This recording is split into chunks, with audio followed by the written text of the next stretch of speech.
kuadhimisha mchana wa leo linakualika kwa ajili yetu, kwa ajili ya kusanyiko hili. Linakuita mfalme, tawala mfalme, Bwana wa mabwana, Mungu mwenye nguvu, Bwana wa vita, Bwana wa majeshi, ndiyo jina lako. Tawala katikati yetu, tunakuadhimisha Bwana. Pokea heshima na utukufu katika jina la Yesu. Shangilie Bwana kwa makofi mengi. Nikuombe sasa, ongeza tena makofi kwa Bwana. Haleluya nyingi. Haleluya kwa Bwana. Piga tena makofi kwake. Shangilia Yesu. Shangilia kwa nguvu. Haleluya. Haleluya. Haleluya. Ndio. Bwana Yesu asifiwe. Sema, e Bwana Yesu, mchana wa leo na kushukuru mno kwa neema yako na kibali. Sema na kibali. Sema na kibali ulichonipatia. Sema, e Yesu, ninakuadhimisha mno kwa ajili ya kibali ambacho mchana wa leo umenipatia, kibali cha kuwemo nyumbani mwako kuanzia sasa. Nami nafurahia, nami nashangilia sawa sawa na neno lako. Umesema nalifurahi waliponiambia twende nyumbani mwa Bwana. Nami nafurahia kuwepo nyumbani mwako. Usinipite Bwana, nihudumie mchana wa leo katika jina la Yesu. Chapia Yesu makofi mengi na vigeregere. Haleluya. Haleluya. Sema ni mwezi wa 5. Sema ni mwezi wa 5. Sema iko kanuni namba 5 ya kukutana na Mungu. Uko tayari kuipokea? Uko tayari kuishi ndani yake? Piga makofi mengi. Wakati tukiwa tumemaliza mwezi wa 4, tulikuwa na kanuni ama njia inayosema kuitambua kazi ya msalaba na nguvu zilizoko msalabani na kuziamini. Kuitambua kazi na nguvu ya msalaba na kuamini katika hiyo. Na wakati unaendelea kuishi kwa hivyo, kuna mambo utayaona ambayo yako nje kabisa ya ufahamu wako, kwamba nguvu ya Mungu kupitia msalaba wake itatenda. Na mwezi wa 5 huu utakuwa ni mwezi wa kufanya vita na Amaleki wa agano lako na Mungu. Ni mwezi wa kupigana na Amaleki, ile roho ya Amaleki ambayo inakuwa kinyume na agano ambalo Mungu ameweka ndani yako. Wakati unaiendea ahadi ya Mungu na agano lake juu ya ahadi hiyo, nikimaanisha kiapo chake, kwamba kuna kitu kinaitwa roho ya Amaleki. Huwa ina kazi ya kushambulia mtu asiingie Kanaani, asiingie mahali Mungu ameahidi. Wakati tunauendea huu mwezi, hakikisha unafanya vita, unapigana na hiyo nguvu na roho ya Amaleki ambayo inashambulia agano aliloweka Mungu na wewe.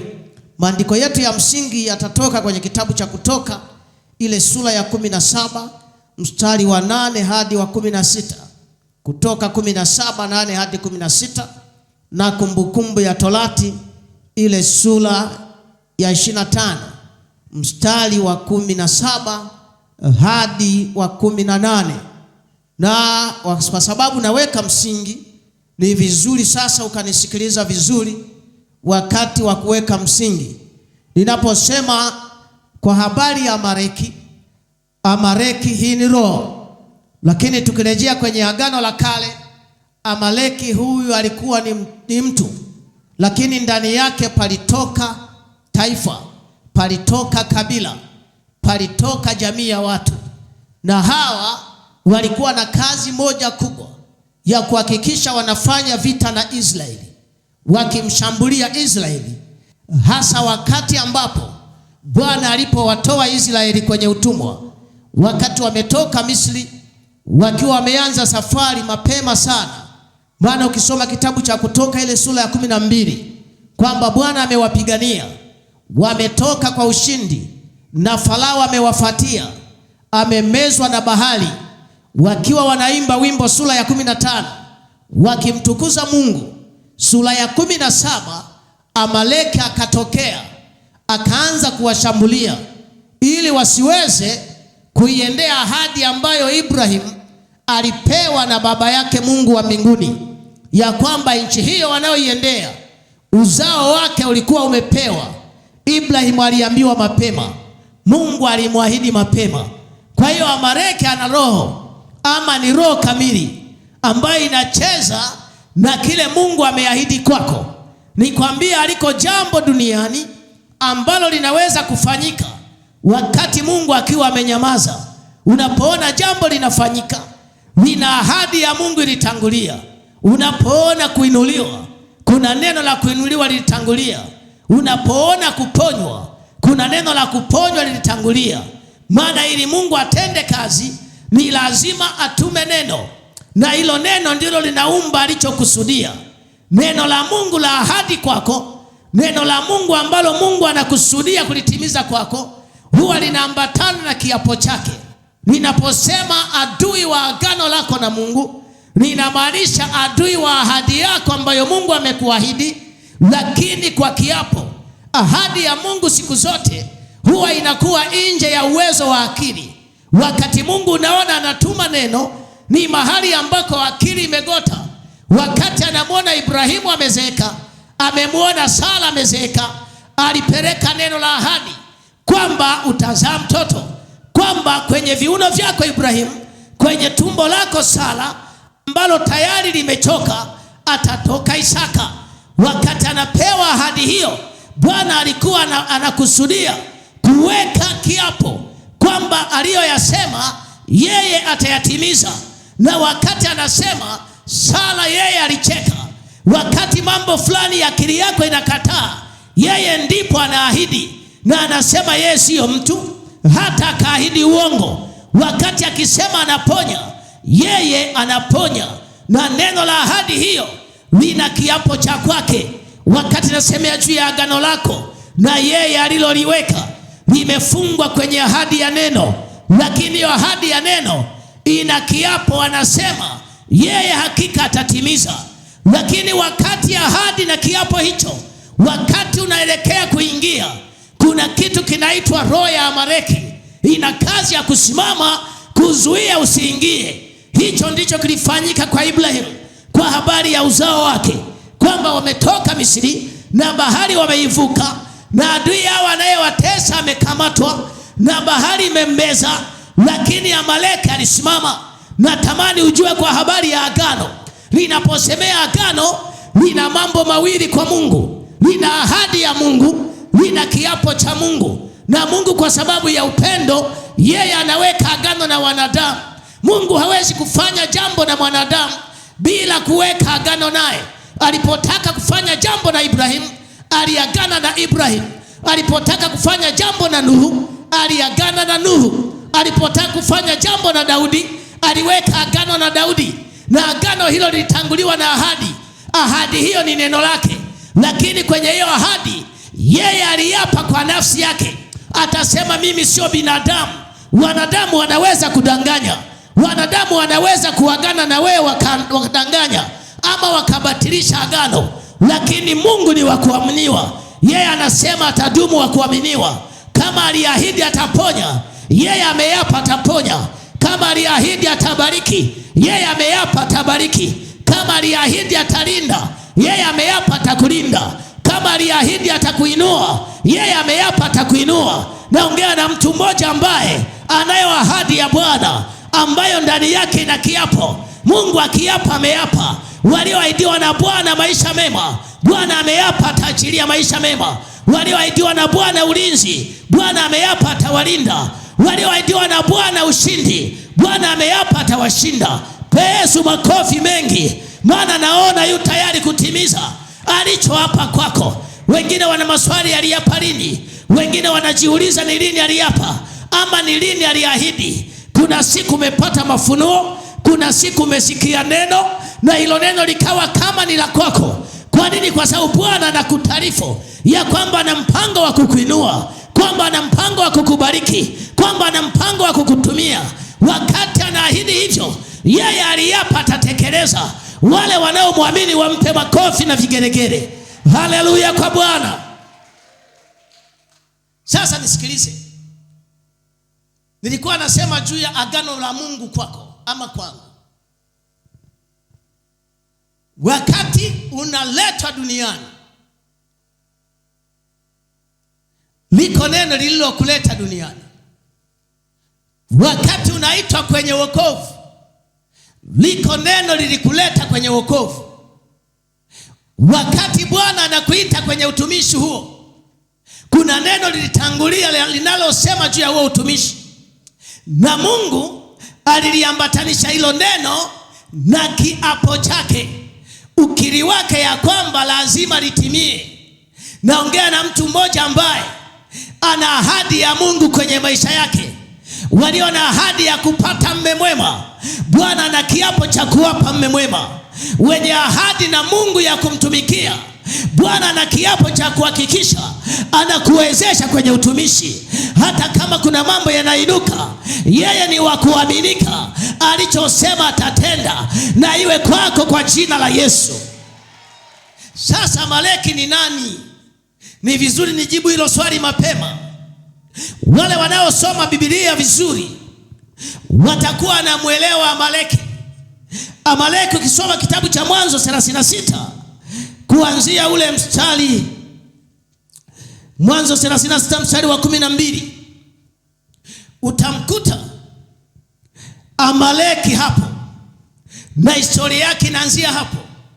Wakati Ibrahimu amezaa Isaka, Isaka alizaa Esau na Yakobo. Wakati Esau amezaliwa, yeye aliuza haki yake ya uzaliwa wa kwanza, na baadaye Isaka naye alizaa.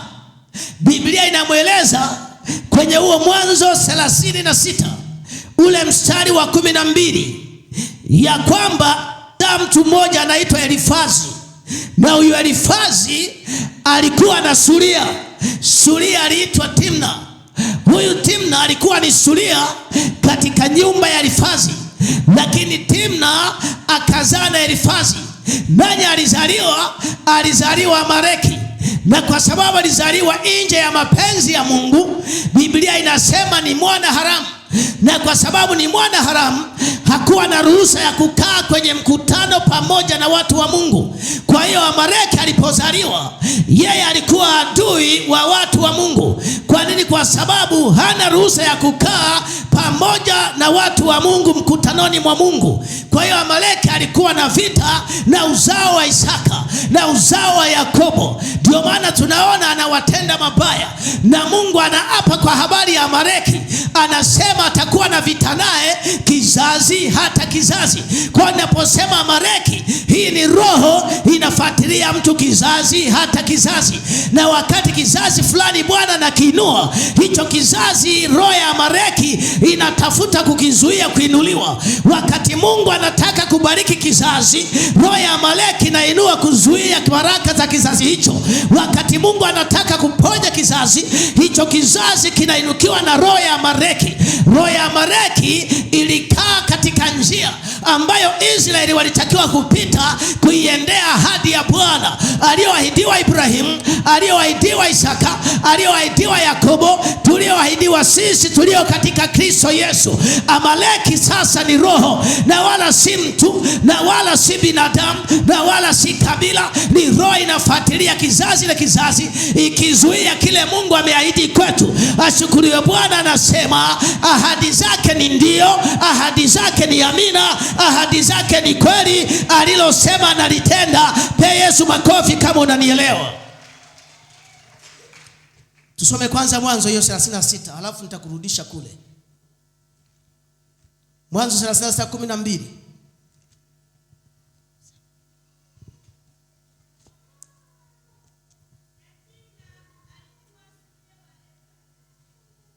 Twende.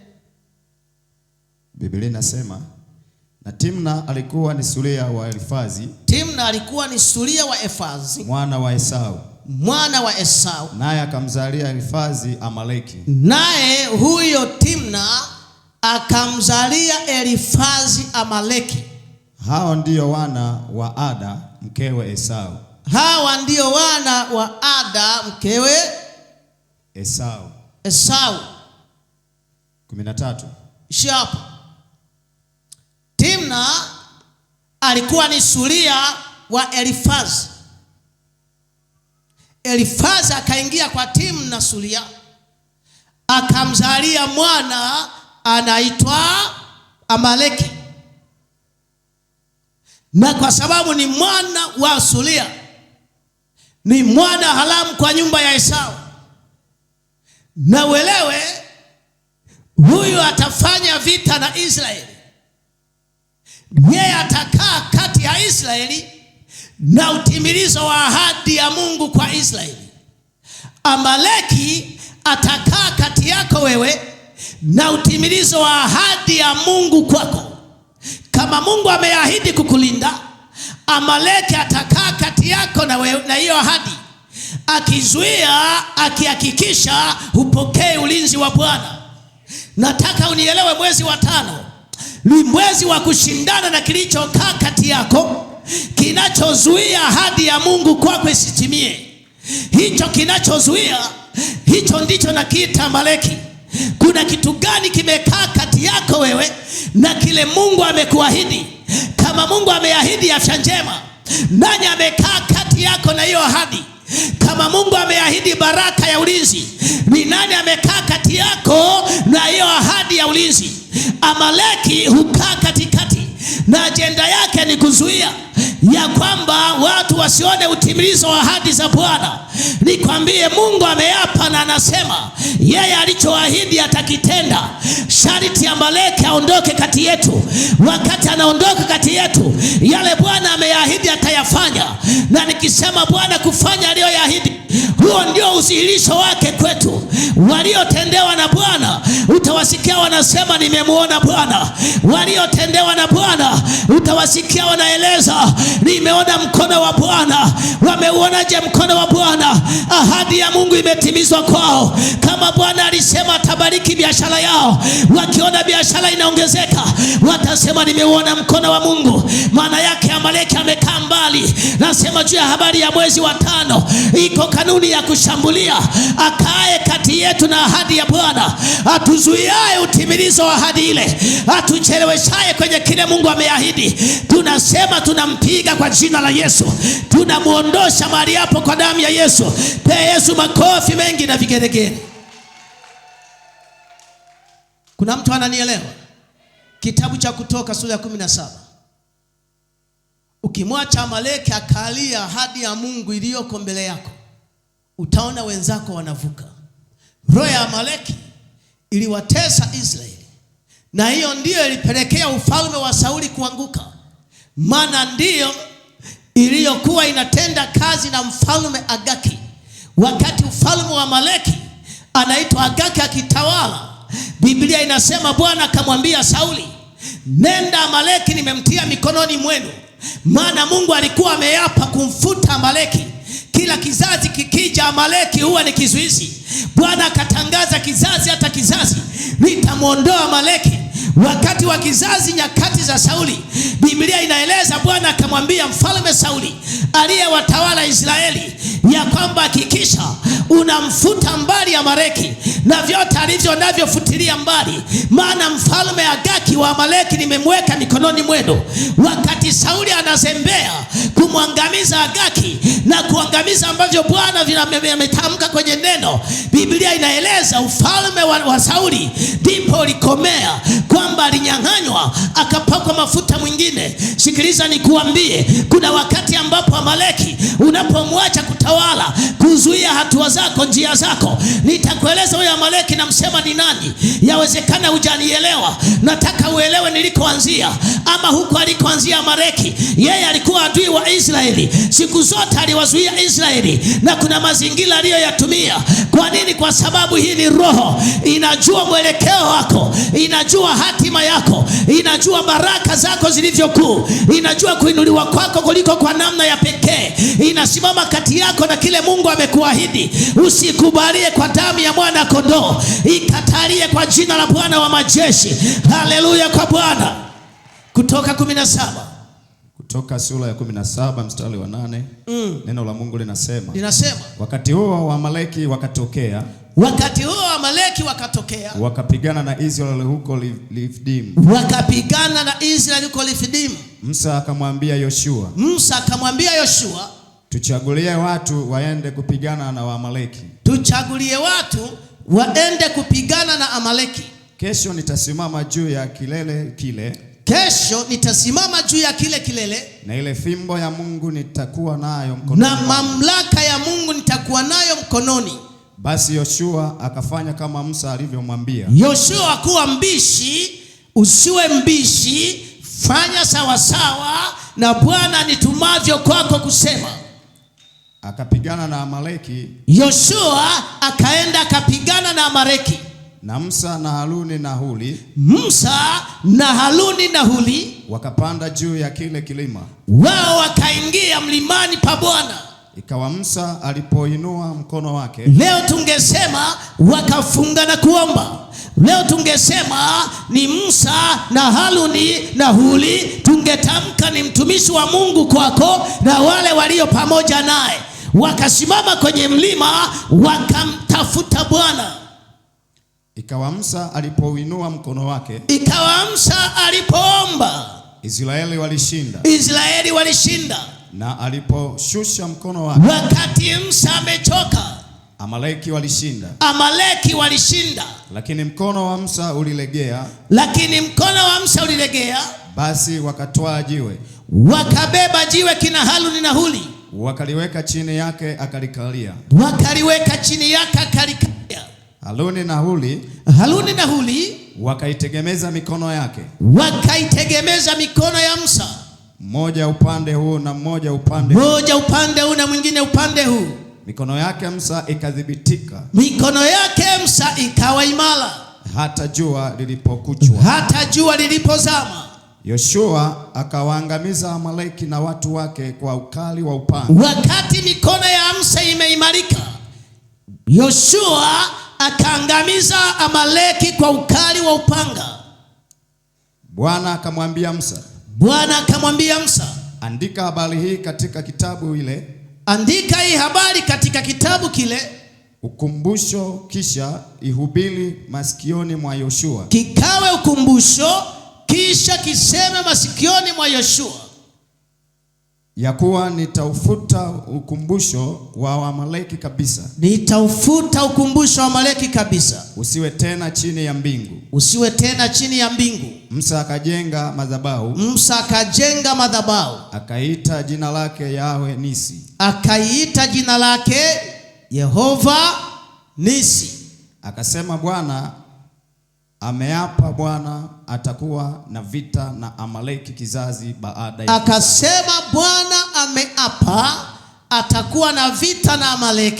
kizazi hata kizazi. Habari hii ni ndefu, lakini ndani yake ina siri ya ushindi. Wakati mtu anatamani kuona Mungu alichoahidi, hata kwepa kufuata kanuni iliyoko kwenye hili neno. Biblia inasema wakati Israeli wanaelekea nchi ya ahadi, walipofika Refidim, Amaleki akatokea. Wakati unaelekea kwenye hatima, ndipo Amaleki hutokea. Wakati unauendea mwisho, katikati kabla ya mwisho, Amaleki hutokea kufanya vita. Ni kwa nini? Ni kwa sababu Amaleki siku zote hana mpango mwema na ahadi ya Mungu kwako. Siku zote ajenda yake ni kuzuia. Wakati unataka kufanikiwa, roho ya Amaleki huinuka. Wakati unataka kuona mpenyo, roho ya Amaleki huinuka. Lakini na mazingira huwa inayatumia. Nitakwambia tabia ya hii roho, lakini kabla sijafika huko, sikiliza kina Musa walivyofanya. Biblia inaeleza hivi, wakati Amaleki anafanya vita, Bwana akamwambia Musa, mchukue Haruni na Huri, pandeni kwenye mlima, nendeni mkaombe. Wakati wako mlimani kule, akamwambia mwambie Yoshua, yeye ataenda eneo la vita, yeye atafanya vita na Amaleki. Wakati Musa anaendelea kule mlimani na kina Haruni na Huri, Yoshua naye alikuwa kula anapigana na Amaleki. Biblia inaeleza hivi, wakati mikono ya Musa imechoka, kule Yoshua alishindwa, Amaleki walipiga Israeli. Wakati mikono ya Musa imeimarika, wakati Musa ana nguvu, wakati Musa ana neema, ndipo Amaleki walipigwa. Wakagundua kina Haruni na Huri ya kwamba kushindwa kwetu ni kwa sababu Musa amechoka. Walipogundua hivyo, wakaibeba mikono ya Musa. Maana yake wakamtegemeza Musa, maana yake wakamwinua Musa, maana yake wakamshika nguvu Musa, wakamtia moyo Musa. Wakati unaona vita yako ni kubwa na wakati unaona unashindwa, sikiliza, kuna mahali pamelegea, na ili paweze kuimarika, wewe ni moja ya nguzo ya kupaimarisha. Wakati madhabahu, sikiliza, inaonekana kwako kuwa si kitu, ndipo adui anaweza kufanya mashambulizi. Madhabahu ya Mungu ikionekana kwako ni kitu, maana yake utainua kwa mikono yako, maana yake utaitegemeza kwa maombi yako, maana yake utafuta uso wa Bwana. Na wakati unatenda hivyo, ule mfumo wa madhabahu unafanya kazi. Yale yanayopigana vita kimwili kwenye maisha yako, kuna vita ya kiuchumi, yenyewe haiko rohoni, iko mwilini. Ilianzia rohoni lakini imejifunua kwenye mwili. Maana yake ndio unaweza kuona hasara, maana yake unaweza kuona mkatiko kwenye biashara, maana yake unaweza kuona kufilisika, maana yake unaweza kuona kukata tamaa. Unapoona mambo yanatokea mwilini, kule rohoni kuna kanuni imeachwa. Kwenye ulimwengu wa roho, wasimamao kwenye madhabahu ya Bwana, pengine kwa nafasi ya kikuhani, ajenda kubwa ni kuimarisha madhabahu, kuipatia madhabahu chakula. Wakati madhabahu inakula, inashiba, madhabahu chakula chake ni maombi yako, madhabahu chakula chake ni utumishi wako, madhabahu chakula chake ni vile wewe unavyotenda kazi. Wakati madhabahu inashiba, mikono ya makuhani wa madhabahu ina nguvu. Wakati makuhani wana nguvu, wale kule kwenye viwanda, kwenye eneo la mwili kule field wanashinda. Kama walikuwepo kwenye biashara, wataanza kuona milango inafunguka. Kama walikuweko kazini, wataona promotion inatokea. Kwa nini? Kwa sababu kwenye ulimwengu wa roho kuna ushindi umetokea. Na nani ameleta ushindi? Kuna mmoja anaitwa Haruni, kuna mmoja anaitwa Huri. Wakati uko rohoni, wakati madhabahu anailisha chakula, wakati anaishibisha dhabihu ya maombi na vyovyote ambavyo Bwana anamuongoza, hivyo kwenye ulimwengu wa roho vita inapigwa na ushindi unapatikana na ahadi ya Mungu inatokea. Amaleki anafanya vita na Israeli, lakini Yoshua anawapiga. Siri ya Yoshua kuwapiga ilikuwa na Haruni na Huri kwa uongozi wa Musa. Uwe Haruni wa Musa, uwe Huri wa Musa. Kwa watu wananielewa waseme amina. Wakati unafanya hivyo, kuna jambo linatokea kwenye ulimwengu wa roho na linakuwa dhahiri katika uhalisia. Yesu, makofi mengi na vigeregere. Hujanielewa bado?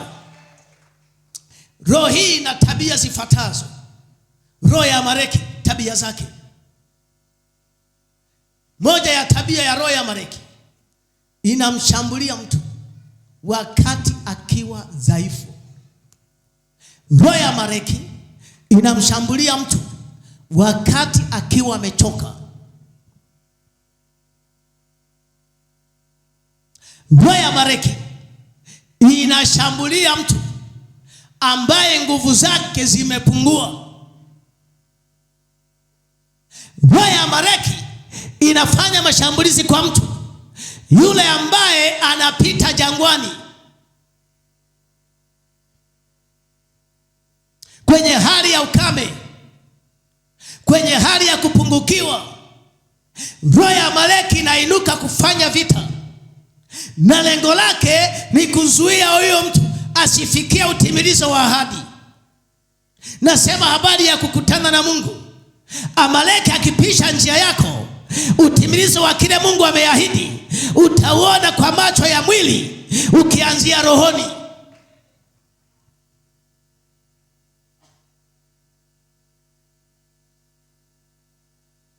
Roho ya Amaleki inamvizia mtu hasa anapojitenga na wenzake. Ndio maana Mungu anasema ajitengae na wengine atafuta matakwa yake mwenyewe, naye atashindana kila shauri jema. Roho ya Amaleki inapoona mtafaruku, inapoona muunganiko haupo, roho ya Amaleki huingia na kutenda kazi ya kuzuia ahadi za Bwana. Bwana anasema atakayenitumikia Baba wa mbinguni atamheshimu, na yule mwenye kuheshimiwa na Bwana kwa mujibu wa neno ana thamani kwa Bwana. Mwenye thamani kwa Bwana hulindwa na Bwana, hupendwa na Bwana, hutunzwa na Bwana, huhudumiwa na Bwana, hulishwa na Bwana. Sikiliza, una utumishi mwingi, lakini bado kama si wa thamani kwa Bwana. Kuna roho ya Amaleki, pengine ni kwa sababu ya mtengano katikati yako na kusanyiko, katikati yako na watu wa Mungu. Ule mgawanyiko nao kuwepo, ndio roho shetani anaitumia. Wachawi wanaweza kuinua katikati ya kanisa hilo farakana, katikati ya watu wasioelewana, katikati ya watu ambao, maana anajua umoja ni nguvu. Heri kuwa wawili kuliko mmoja, maana kamba ya nyuzi tatu sio rahisi kukatika, yenye nyuzi moja itakatika kwa wepesi. Adui anachokifanya ni kukutenga na kusanyiko la watakatifu. Amaleki alitengwa na mkutano wa Bwana, akawa adui wa watu wa Mungu. Roho ya Amaleki ikiingia kwenye kanisa, ikiingia ndani ya maisha yako, ikiingia kwenye uchumi wako, cha kwako kitakugeuka. Ikiingia kanisani, washirika watageukiana, watageukana. Ikiingia kwenye ndoa, wanandoa watageukana. Ikiingia kwenye familia, mwana familia atageuka. Hiyo roho ya Amaleki ishinde, maana ina ajenda ambayo na familia, ina ajenda ambayo na biashara yako. Ikiingia kwenye biashara, biashara ilikuwa na faida, inakugeuka, inaleta hasara. Amaleki ameingia. Sikiliza nikueleze, wakati Amaleki anapata nafasi, yeye kazi yake ni kuharibu, kazi yake ni kuzuia. Tunamnyima nafasi katika jina la Yesu. Kitabu cha Kumbukumbu ya Torati. Kuna watu staili zao za maisha ni za kujitenga tu, kwenye familia, iwe kanisani, iwe mtaani, iwe popote. Yeye anatafuta njia anayoiona inamfaa. Elewa, nyuma yako kuna wengine, na maisha ya mtu yana mtu, si ndio? Haleluya, haleluya. Narudia tena, maisha yako yana mtu. Usiniambie una Mungu kama una watu. Mungu wako si kitu. Hata kama anafufua wafu, bila watu wewe ufufuo utakupita. Hata Yesu kabla hajaja alitakiwa awepo Mariamu kwanza, si ndio? Kabla Yesu hajaja na kuanza misheni ya Injili, alitakiwa awepo Yohana Mbatizaji atengeneze njia. Kabla hujainuliwa kiuchumi, anatakiwa awepo mtu mmoja anaitwa Yohana wako, anaitwa Mariamu wako, anaitwa msa wako, anaitwa mteja wako, anaitwa mwajiri wako, anaitwa mwalimu wako, anaitwa mchungaji wako. Lazima atokee ili Mungu avae maisha yake, na halafu huyo mtu atumiwa na Mungu. Haijalishi wewe unatamani Mungu atende, Mungu anafanya kazi na watu. Wakati roho ya Amaleki inapata nafasi, hiyo roho huwavaa watu, wanaanza kugeuka kinyume na mkutano wa Bwana. Tunaipiga hiyo roho kwa jina la Yesu. Hebu soma Kumbukumbu ya Torati, nimesema 25. Kumbukumbu la Torati sura 25 mstari wa 17 hadi 18. Anasema, Biblia inasema, ndio, kumbuka aliyokufanya Amaleki katika njia. Kumbuka aliyokufanya Amaleki katika njia, mlipokuwa mkitoka Misri. Mlipokuwa mkitoka Misri. Jinsi mlivyokutana katika njia. Jinsi mlivyokutana katika njia. Akapiga katika watu wako. Akapiga katika watu wako. Walioachwa nyuma. walioachwa nyuma, wote waliokuwa wanyonge, wote waliokuwa wanyonge, nyuma yako, nyuma yako.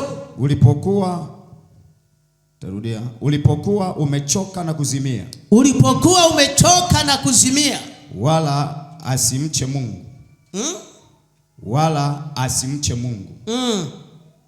19. Shia 18. Nisikiliza vizuri. Kumbukumbu la Torati 25 mstari wa 17.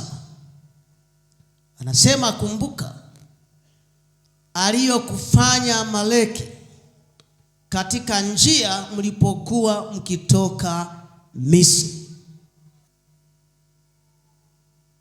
Mungu akisema neno amemaanisha kusema hilo neno. Anamwambia Musa awaambie Israeli wakumbuke mchezo wa Amaleki. Yeye huvizia wakati Bwana anaanza kukomboa, wakati Bwana anaanza safari ya ukombozi, wakati Bwana anataka kukomboa uchumi wako, wakati Bwana anaanza safari ya kurejesha kilichoharibiwa kwako.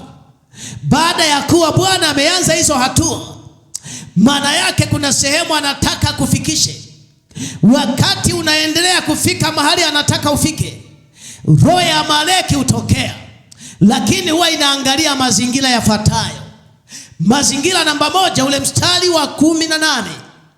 Anasema hivi, jinsi alivyokukuta katika njia, akapiga katika watu wako walioachwa nyuma. Sema walioachwa nyuma. Sema walioachwa nyuma. Sema walioachwa nyuma. Kuna mtu mvivu bado, sema walioachwa nyuma. Sema roho ya Amaleki hupiga watu walioachwa nyuma. Sema roho ya Amaleki hupiga watu walio nyuma, hushambulia kilichobaki nyuma. Nyuma kuna kaaga nini? Mkia. Unaujua mkia wa mbwa? Mbwa moga. Una tabia gani mkia wa mbwa moga? Unafichagwa huko kwenye rodori huko. Ni sawa si sawa? Kwani ukijeruhi mkia wa mbwa na jicho, kipi cha samani? Bwana asifiwe. Haleluya. Anajua mbwa moga, cha kwanza kinachoshambuliwa kwake sio macho, ni mkia. Ndio maana akiona adui, hata kama ni wa aina ya yeye kama mbwa, analia, mkia unaingia sehemu ya usalama. Ndio maana Mungu anasema hivi kwenye neno la ahadi, hutakuwa wewe mkia, bali utakuwa kichwa. Nami nakutabiria kwa jina la Bwana, kazi yako isiwe mkia, iwe kichwa kwa jina la Yesu. Afya yako isiwe mkia, iwe kichwa kwa jina la Yesu. Ndoa yako isiwe mkia, iwe kichwa kwa jina la Yesu. Baraka zako zisiwe ndogo, ziwe kubwa kwa jina la Yesu. Wakati wa vitu vilivyoko mwisho, Amaleki huinuka hata washambulia walioko mbele. Walioko mbele ni kina Musa, wako na pamoja na kina Haruni wenye akili, wanaona mikono ya Musa imeregea, wanaitia nguvu. Hao wanaitwa ni jeshi la mbele, wala Amaleki hata alisogelea. Wanaoitwa kina Yoshua, Amaleki hata wasogelea. Wenye muunganiko na Amaleki ni wale walioko nyuma, wale ambao ni wavivu, wale ambao ni wazembe, wale wasioelewa. Wale Amaleki huinuka na kuwapiga. Amaleki anafanya kazi kwa kanuni ya simba. Simba anapotaka mawindo, yeye hupiga ngurumo. nyumbu. Wakati anaunguruma wale nyumbu wanatawanyika. Anaangalia ni nani amesambaa nyuma. Halafu anapiga ngwara ya kimawindo, anakamata nyumbu. Ndivyo alivyo Amaleki, anashambulia washirika walio dhaifu, waliobaki nyuma. Usibaki nyuma kiroho, usibaki nyuma kihuduma, usibaki nyuma kiibada. Nasema habari ya kukutana na Bwana. Walio dhaifu wenyewe ni malisho ya Amaleki. Wenye nguvu kwa Bwana ni baraka, wenye nguvu kwa Bwana ni ushindi. Nasema inuka kwa jina la Yesu. Bwana ana mpango na wewe. Wewe sio ajenda na chakula cha Amaleki. Pe Yesu makofi. Usipende kila kitu kuwa huwezi. Unanielewa? Lakini na kuletea ujumbe wa kuonana na Mungu. Tangu nyakati za Yohana Mbatizaji hata sasa, ufalme wa Mungu unapatikana kwa nguvu, na wenye nguvu ndio wanaouteka. Acha uvivu, uvivu wa ibada, uvivu wa mambo ya kiroho, uvivu nyumbani mwako, uvivu kazini mwako. Jitahidi kuwa na bidii, fanya kazi kwa nguvu. Wale walegevu watakula umasikini wa kuwatosha. Ndio maana roho ya Amaleki, ahadi ya Mungu ipo. Mungu anasema anabariki kazi ya mikono, iwe ni ya kalanga, hajataja iwe ya aina fulani, iwe mashambani anabariki, iwe mjini anabariki, uwekezaji mdogo anaubariki, uwekezaji mkubwa anaubariki. Lakini anafanya kazi na walio juu, wanaojiona wanapanda, wanaoona wanaweza. Roho ya Amaleki inashambulia wanaosema ni jambo gumu, wanaosema haiwezekani.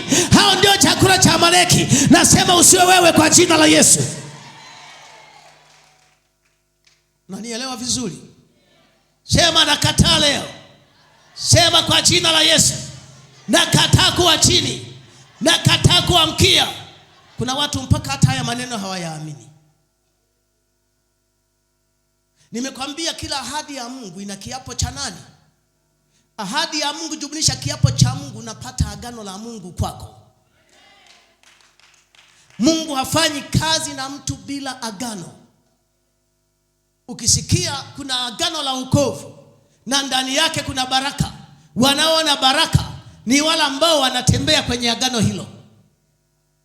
Na wokovu una ahadi ya Mungu, ni neno, na una kiapo cha Mungu. Alisema nitaweka sheria yangu ndani yao, nitawaendesha katika sheria hiyo, na dhambi yao nitawasamehe, na sitaikumbuka tena. Kutokumbuka dhambi Mungu ni kiapo chake. Anamaanisha akiwa anakumbuka ulivyomkosea na umekwisha kutubu, hayuko, sio Mungu kwako tena. Lakini kama ni Mungu kwako, na yeye anajua ni mwanae, ni mlisi halali sawa na Ibrahimu, yeye alisema anasamehe dhambi, maana yake hakumbuki dhambi.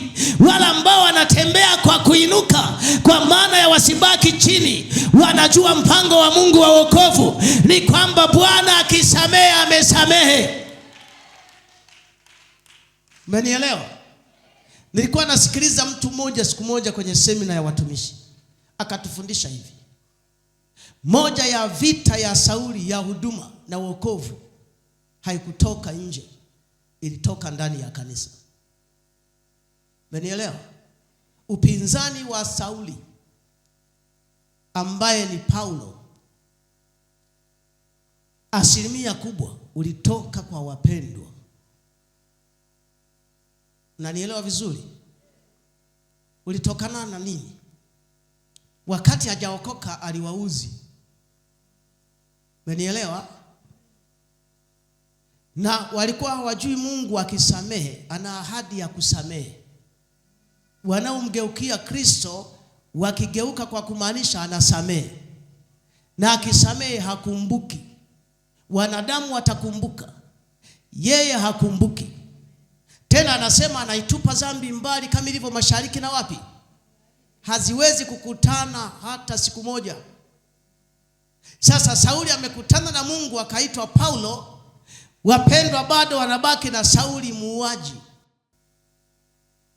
Wakimwona anatokea wengine ni wagonjwa, badala ya kungoja kivuli chake kiwaponye, wanakimbia mbali naye, wanajua amekuja tena kutuua.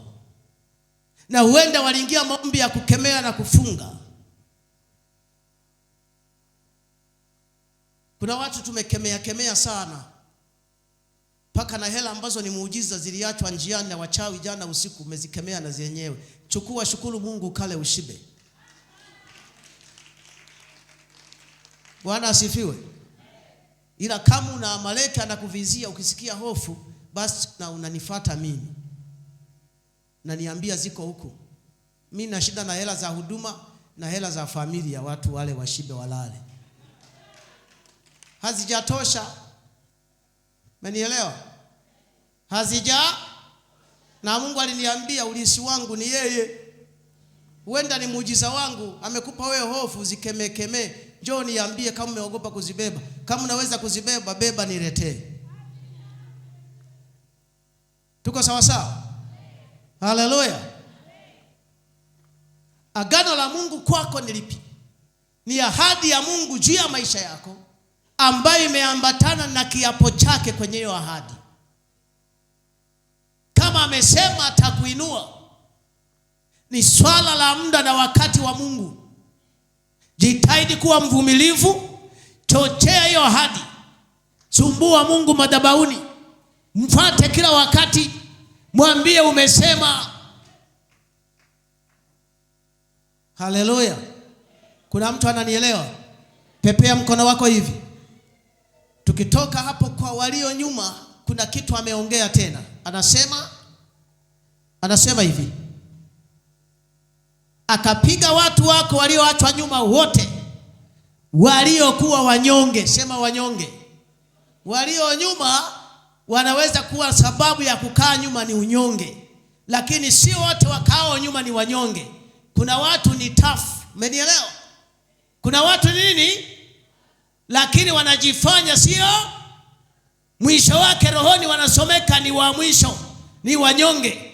Sababu ya kuwa wa mwisho, ya kuwa nyuma, aidha ni kwa sababu ya unyonge. Lakini kuna watu sio wanyonge. Bwana amewabariki. Bwana amekupa afya. Bwana amekupa muda wa kuishi. Bwana amekupa nguvu. Zitumie kwa ajili ya faida ya ufalme. Usiwe mnyonge kila wakati. Sehemu zingine kataa. Mwambie shetani, sitaki, mimi sio mnyonge. Bwana anasema yeye hajatumbia roho ya woga, ametumbia roho ya nguvu na ujasiri. Kuna wakati katalia adui. Kuna wakati katalia mawazo yako. Kuna wakati ukatalie mwili. Kuna wakati uambie yatosha kuniendesha, sitaki.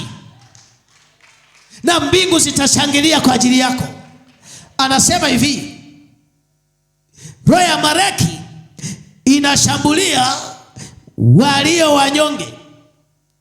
Anasema tena, waliochoka na kuzimia. Waliochoka na kuzimia. Ngoja nikupe kanuni ya kuchoka na kuzimia. Huwezi kuchoka kama hakuna cha kukuchosha. Ni sawa? Ni sawa? Kama kuna mtu unahisi kuchoka, unahisi kukata tamaa, kuna kitu kinakuchokesha, kuna kitu kinakukatisha tamaa. Lakini kwa kanuni ya kiroho ni marufuku kuchoka kiwango cha kuzimia. Wachokao inuka tena. Biblia inasema waangukao mara 7 huinuka na kuondoka tena. Ajenda sio kuanguka, ajenda sio kuchokeshwa, ajenda sio kufilisika, ajenda sio kuibiwa, ajenda sio kukataliwa. Wanaokukataa leo, Bwana atainua wengine kesho watakubali. Wanaosema ufai asubuhi, jioni ana watu Bwana atainua, watasema huyu ni wa thamani, anafaa. Ndio maana kuchokeshwa isiwe sababu ya kulala mazima. Wachokao inuka kwa jina la Yesu. Waliozimia inuka kwa jina la Yesu. Waliokata tamaa songa mbele katika jina la Yesu. Nasikia kukasirika, maana kuna vitu vinachokesha.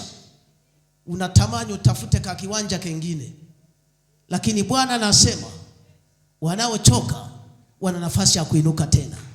Wanaokata tamaa wana nafasi ya kuinuka tena. Wanaoonewa wana nafasi ya kupata msaada tena.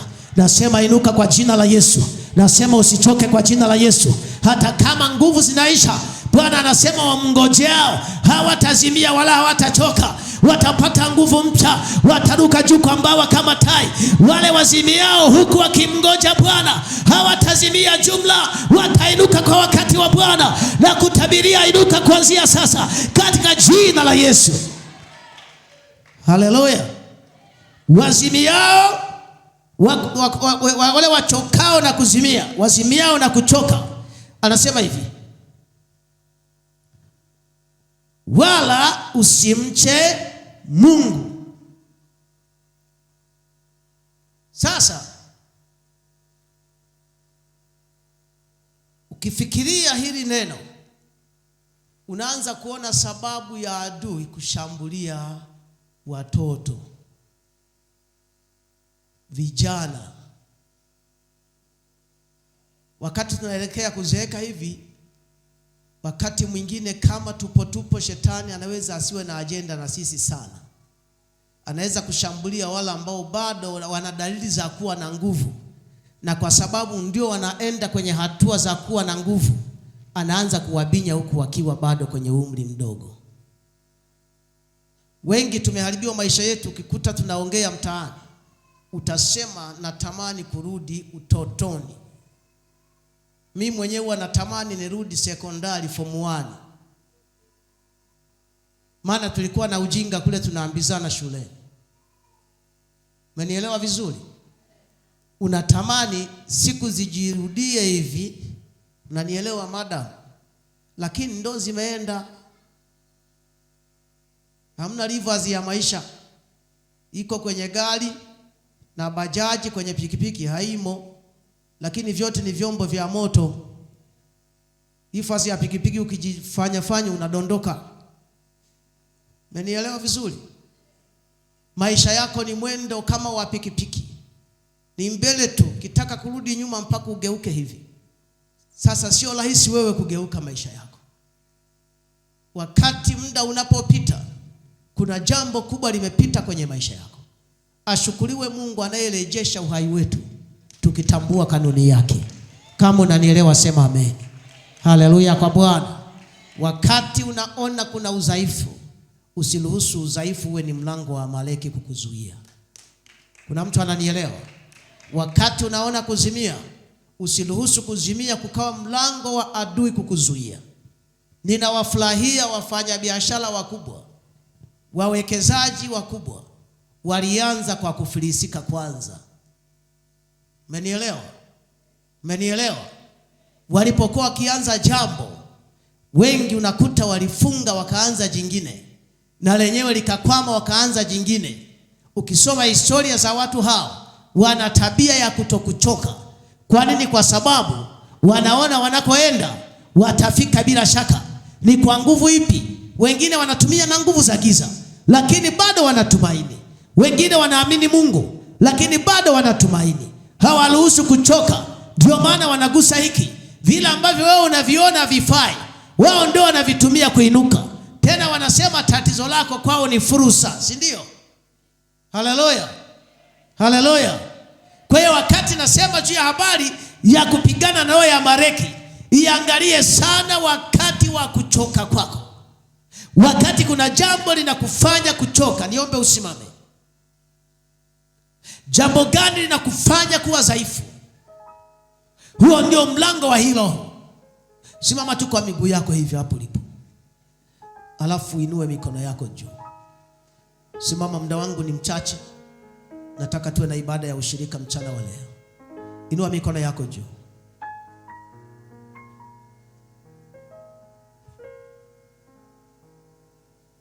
Kuna mambo mengi umeona huwezagi, na ukijichunguza haikuwa hivyo akili yako toka zamani. Ukitaka kujua picha yako ya maisha ya sasa kama imeacha leli, rudi mwanzoni, utotoni. Kama una kumbukumbu za utotoni, kuna vitu ulikuwa unavifanya vinafanikiwa.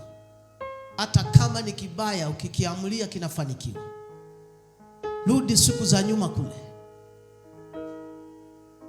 Nini kinakuchosha? Na kama kipo kinachokuchosha, kuchoka isiwe nguvu ya roho ya Amaleki kukushambulia. Inua mikono yako juu. Nasema na mtu ambaye ana mambo yanamfanya kuwa wa mwisho.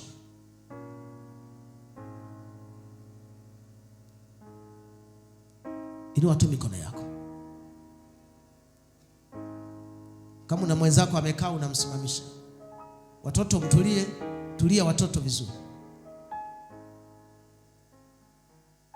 Naposema kufunika macho namaanisha hivi. Kuna wengine hamjakomaa rohoni na hamuelewi inamaanisha nini huku.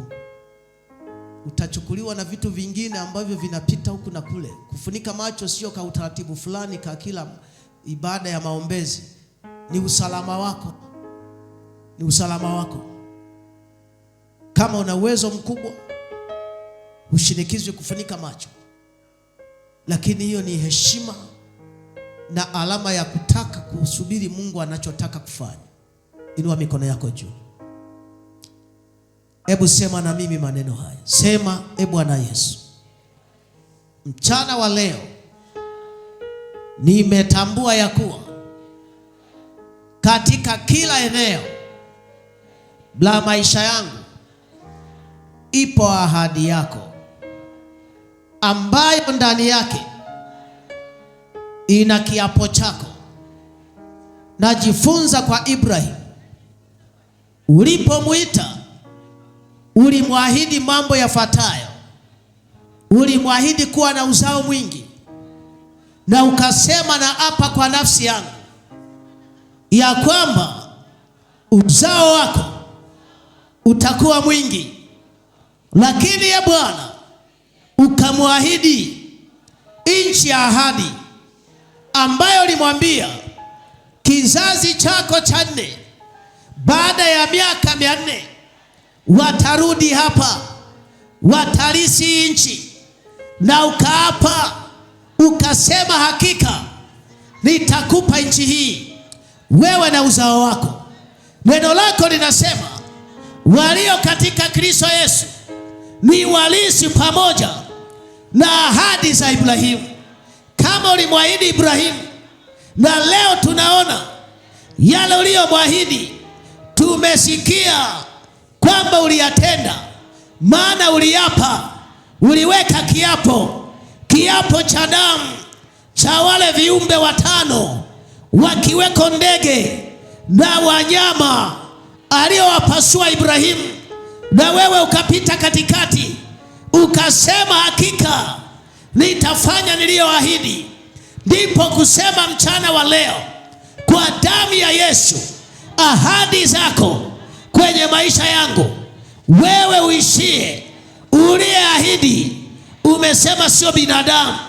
Umesema wewe ni sio binadamu hata useme uongo. Sema mchana wa leo, kila ahadi uliyoahidi kwangu ambayo Bwana naiendea, lakini katikati yangu kwa sababu ya kuchoka, kwa sababu ya udhaifu, kwa sababu ya vita, maana vita vipo, kwa sababu ya mashambulizi, nilisikia kuchoka, nilisikia kuzimia, na roho ya Amaleki ikapata nafasi.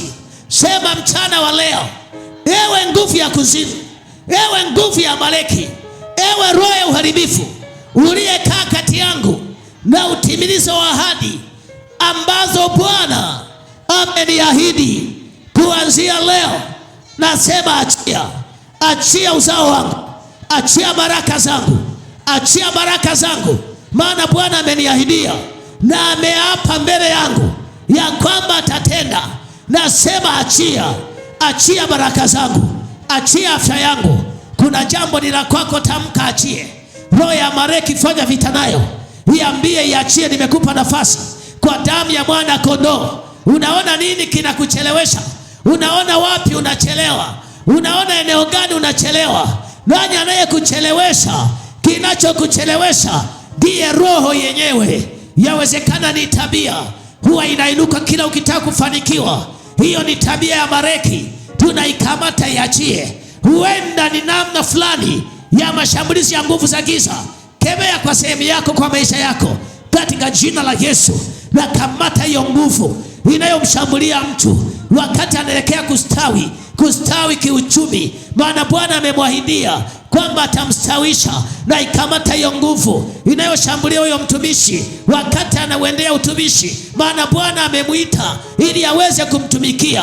Hiyo nguvu inayomrudisha nyuma, na kamata hiyo roho inayomtenganisha na hiyo ahadi kwa damu ya Yesu Kristo. Eneo la ndoa hivyo hivyo, eneo la kazi yako hivyo hivyo, eneo la nyumba yako hivyo hivyo, eneo la uchumi wako, katika jina la Yesu nimekupa nafasi. Nimekwambia vita hiyo ni ya kwako na Mungu, na Mungu ndiye anaelekeza. Kemea roho ya Amaleki, kemea iachie. Nimesema tia ukiwa dhaifu, kuna vitu vinakufanya kuwa dhaifu, na adui anatumia huo udhaifu kukushambulia na kukuzuilia. Tunaapisha hiyo nguvu iachie katika jina la Yesu wa Nazareti aliye hai. Kuna watu wana hatima kubwa, Bwana amewaandaa kwa viwango vikubwa na ana neno la ahadi kwao, lakini nguvu ya Amaleki ilipata mlango kwa sababu wanabaki nyuma kwenye kila hatua inayoinuka kwao yenye kuwasogeza kwenye hilo jambo, wanatamka hawawezi. Tunakamata hayo mazingira ambayo adui anayatumia kwa damu ya mwana kondoo, na yapisha hiyo nguvu iachie, na yapisha kuanzia sasa katika jina la Yesu wa Nazareti aliye hai. Naamuru mchana wa leo, achilia huyo mtumishi, achilia huyo mtumishi, achilia maisha yake, achilia baraka zake, achilia hatua zake, achilia mchana wa leo katika jina la Yesu. Inua mikono yako juu, inua tu, tulie. Inua mikono yako, tulie, tulia tu. Nikupa muda wa kuomba, ni zamu yangu. Baba, asante kwa sababu ya uaminifu wako. Asante kwa sababu kuna watu wamecheleweshwa kiwango cha kufika kutilia wasiwasi ahadi zako. Wamesikia muda mwingi kwamba wewe unaponya, wamesikia muda mwingi kwamba wewe unabariki. Baraka ya afya, baraka hiyo wanaoingoja, lakini hapo katikati, kabla ya utimilizo wa hicho umeahidi kwao, adui amekuwa akiwazuia. Nami nasimama kwako. Ulisema ushindi wa Israeli dhidi ya Amaleki ulitegemea mikono ya Musa ambayo ilikuwa imara. Nami nasimama mbele yao kwa nafasi ya kikuhani. Nasema na kila nguvu yoyote inayowazuilia katika jina la Yesu, hiyo nguvu inayopinga hatua zao, kwa damu ya Yesu Kristo, kwa damu ya Yesu Kristo, kwa damu ya Yesu Kristo, kwa damu ya Yesu Kristo, kwa damu ya Yesu Kristo. Uliyetumia kanuni ya kuwa wamechoka tutawavizia. Ulipoona anazimia na kuchoka, ukasema nitamvizia. Ninakuapisha leo kwa damu ya mwana kondoo, mwachie huyo, wala sio dhaifu. Wengine wametiwa udhaifu na roho za mizimu. Hiyo mizimu ilisema tunamfanya kulegea kwa habari ya mambo ya Mungu wake ili tuweze kumshtaki. Ninakamata hiyo nguvu ya mizimu. Sikia enyi mizimu, kwa damu ya mwana kondoo, hilo agano lenu livunjike leo katika jina la Yesu. Waliowekewa vigoda na roho za miungu, roho za mizimu, maana walisema huyu ni wa kwetu, ni nyumba yetu, tamfanya dhaifu. Walikufanya mnyonge ili roho ya Amaleki tende kazi. Nasema na hiyo nguvu ya giza kwa damu ya Yesu Kristo, achia. Nasema achia huyo mtu, achilia maisha yake, wala utavumilia tena. Na kuapisha leo katika jina la Yesu, na kuapisha leo katika jina la Yesu, na kuapisha leo katika jina la Yesu. Wakati naendelea kuomba, unasikia mwili unachoka, unaweza kusogea mbele kwenye madhabahu ya Bwana. Kwa damu ya mwana kondoo ninasema na hiyo nguvu. Unasikia maelekezo, unachukua hatua. Kuna nguvu unasikia kwenye mwili wako, ni kama unachoka. Wakati naendelea kuomba, na yapisha hiyo mamlaka katika jina la Yesu. Kama upiti mbele, wewe unafunika macho. Wanaopita mbele ni wale wanangoja Bwana pia.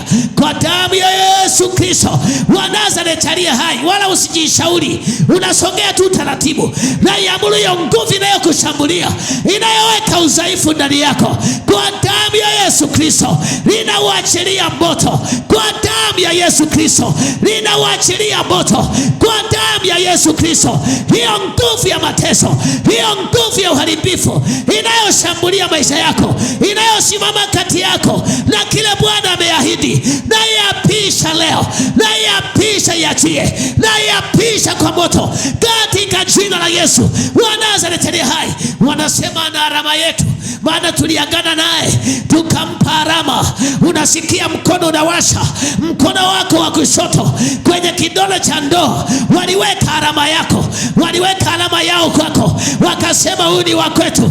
Na kamata hicho kidole cha ndoa ambacho waliweka alama yao, nasema na roho ya miungu kwa damu ya Yesu Kristo, haya anza kuachia hiyo alama na iapisha kwa damu ya Yesu, kwa damu ya Yesu, kwa damu ya Yesu, kwa damu ya Yesu, kwa damu ya Yesu, kwa damu ya Yesu, na iapisha hiyo nguvu iachie. Ninapeleka moto wa Bwana kuanzia sasa kwa damu ya mwana kondoo katika jina la Yesu wa Nazareti aliye hai, na ikamata hiyo madhabahu inayokufanya dhaifu, na iapisha leo. Na mimi na moto wa Bwana mara 7, ninauachilia moto mara 7, moto wa Bwana ulao kwenye kila madhabahu inayokushikilia, ninaikamata sasa.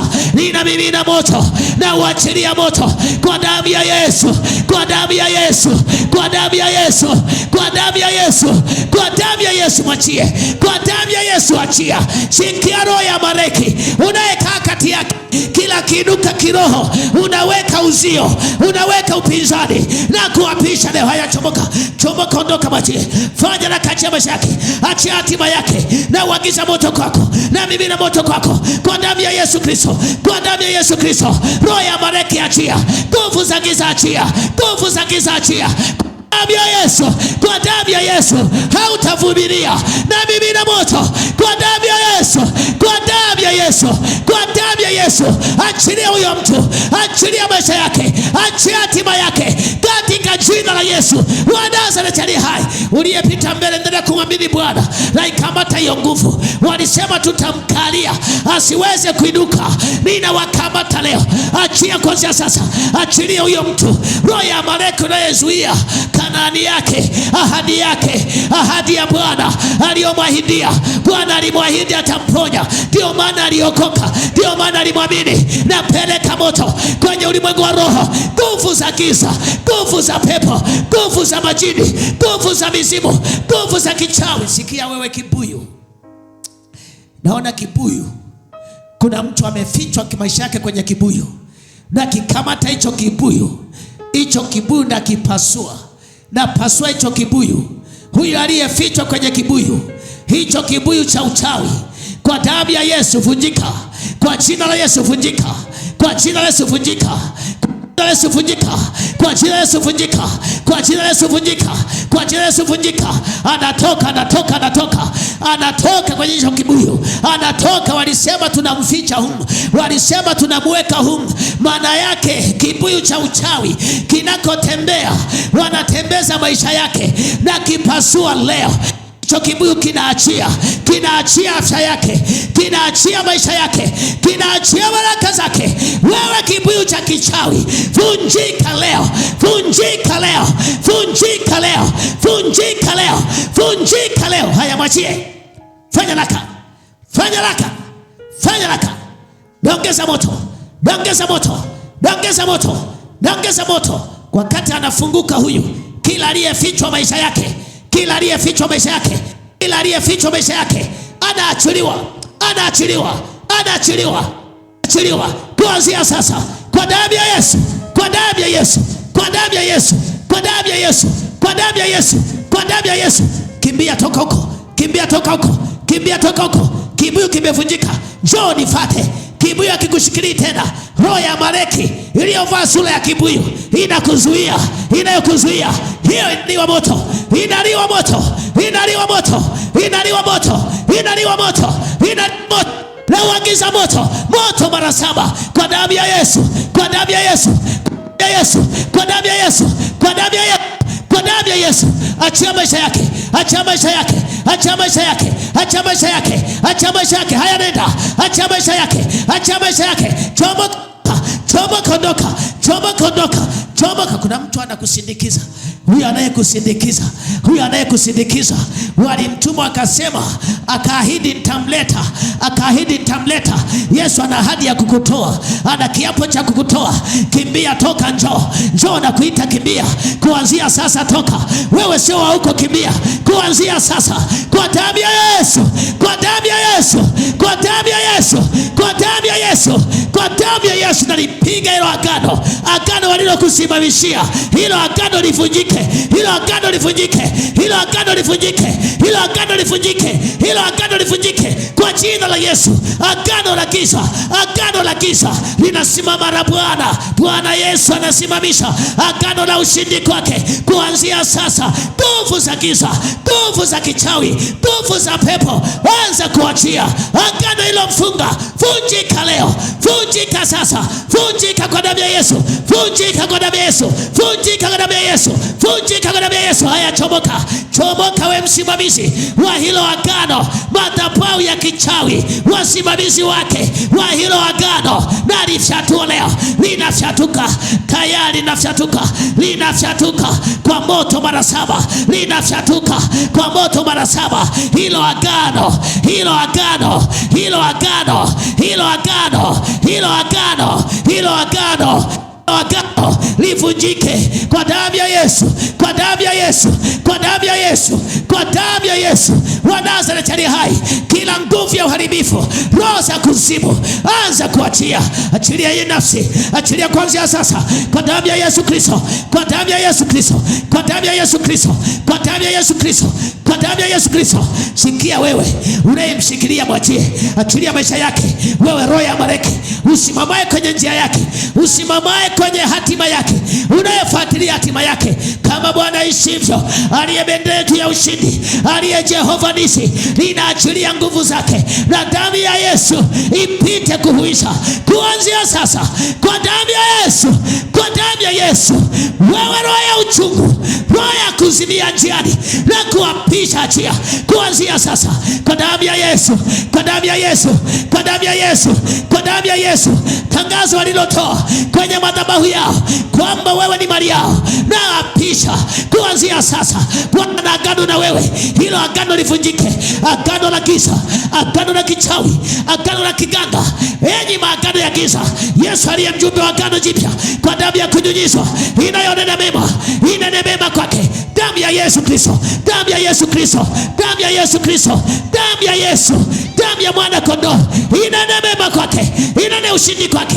Agano livunjike, hilo agano tumboni kwake, agano kwenye maisha yake, na livunja leo, livunjike sasa kwa damu ya Yesu, kwa damu ya Yesu, kwa damu ya Yesu, kwa damu ya Yesu.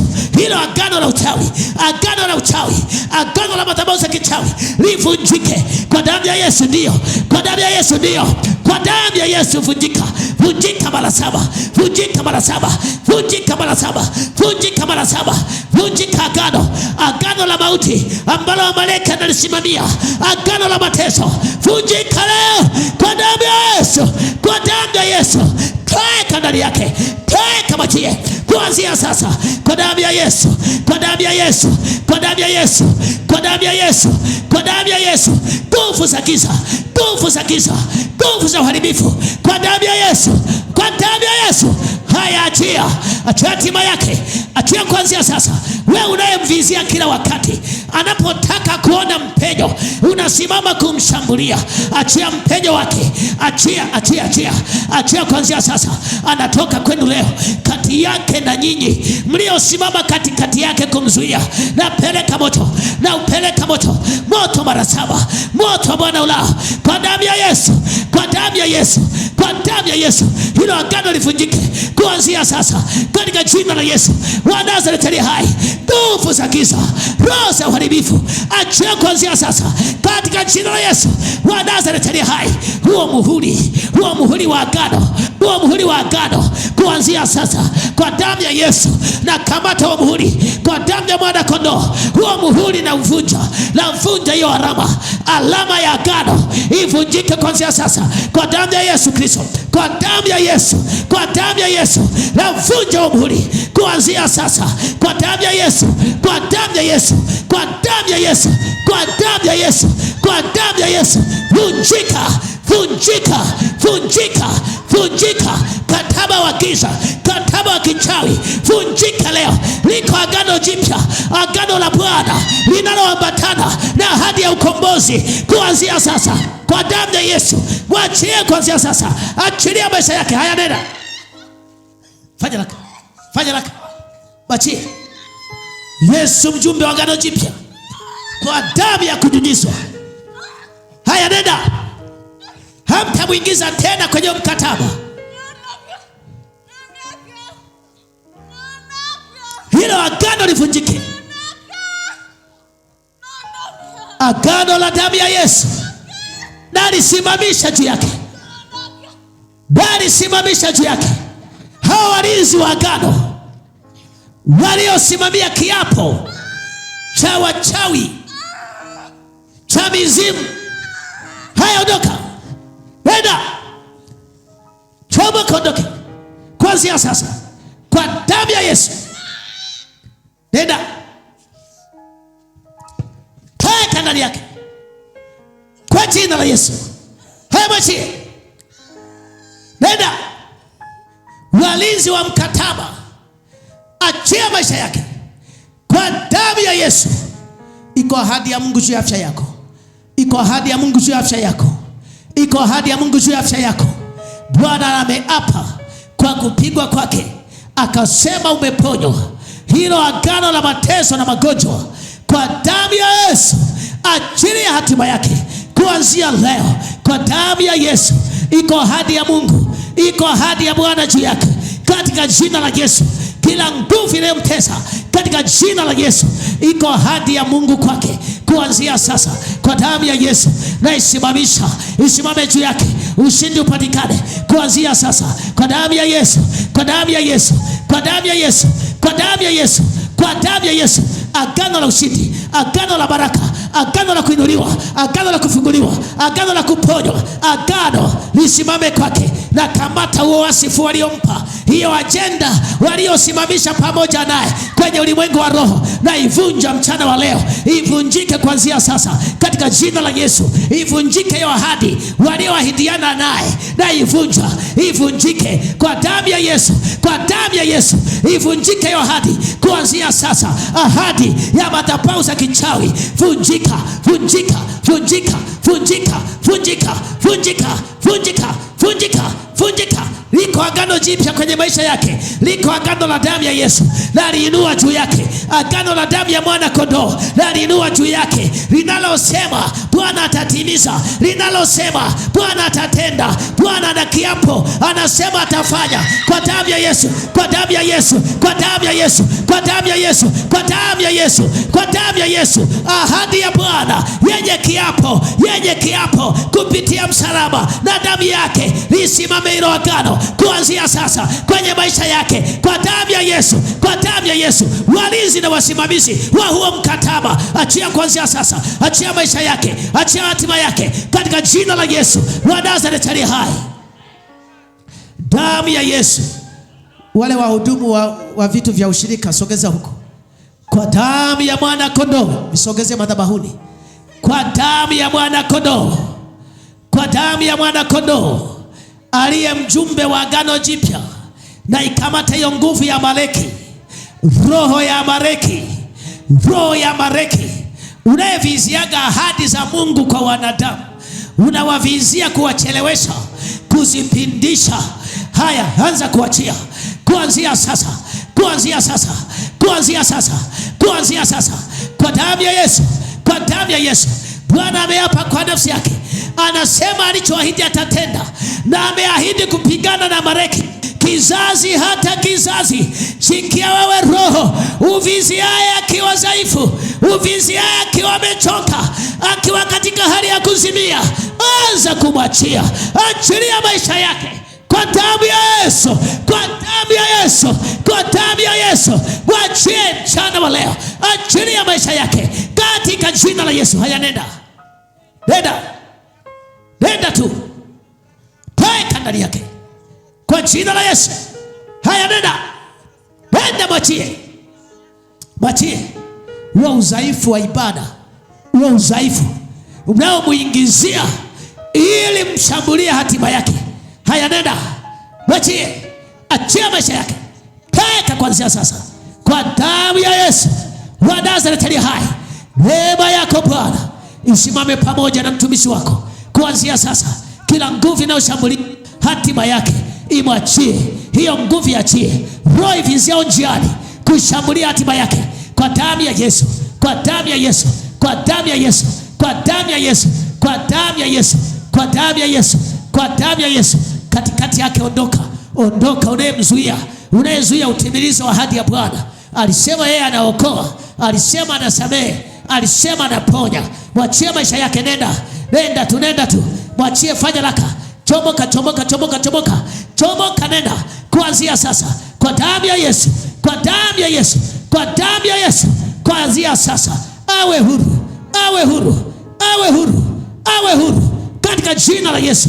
Awe huru. Kama umewekewa mkono unaenda, kama umeshawekewa mkono unaenda, unakaa katika jina la Yesu wa Nazareti aliye hai. Kila nguvu za giza, roho za uharibifu, nguvu za pepo wabaya, kwa damu ya mwana kondoo, kuanzia sasa wala hamtazuia tena hatima yake, hamtazuia utimilizo wa baraka zake kuanzia sasa. Haya, nendeni, nenda, mwachie, mwachie mwanamke, achia hatima yake, achia utimilizo wa baraka zake kuanzia sasa kwa damu ya Yesu, kwa damu ya Yesu.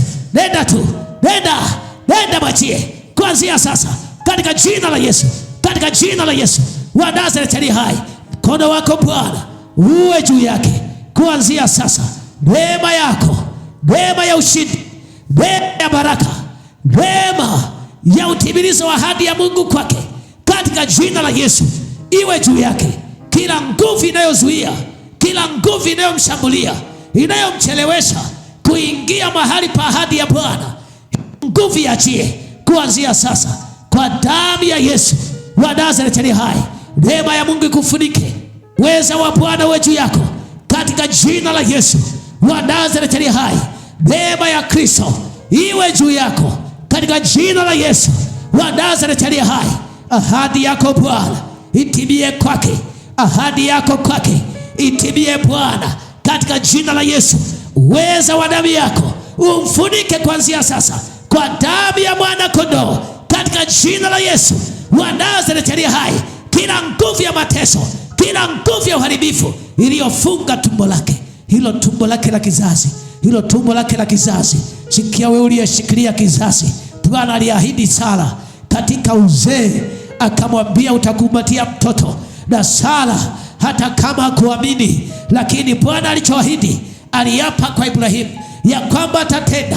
Na kamata hilo tumbo lake la kizazi kwa damu ya Yesu, kwa damu ya Yesu, kwa damu ya Yesu. Tumbo lake la kizazi nalitamkia uhai, nalitamkia huisho kuanzia sasa kwa damu ya Yesu, kwa damu ya Yesu wa Nazareti aliye hai. Mkono wako Bwana uwe pamoja naye, funike na mtunze, tetee na umpiganie kwa ajili ya utukufu wako Bwana, katika jina la Yesu Kristo. Kanisa mshangilie Bwana kwa makofi mengi. Haleluya.